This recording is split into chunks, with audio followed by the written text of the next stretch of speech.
bakit nagagalit ako sa mga tarantadong pastor sa panahong ito.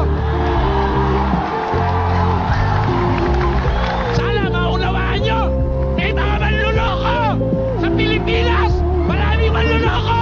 Hindi maling mamatay ako, mabuhay lang kayong lahat. Maligtas lang kayo. Siguro, kung kayo lang po'y naunawaan nyo ko, hindi kayo magagalit at takihin ko mga manluloko sa Pilipinas. Naunawaan nyo lang. Mali yan, mali ang ugali mo na yan, Brad. Marami kang dadalhin sa impyerno sa ginagawa mo sa Biblia. Marami kang dadalhin.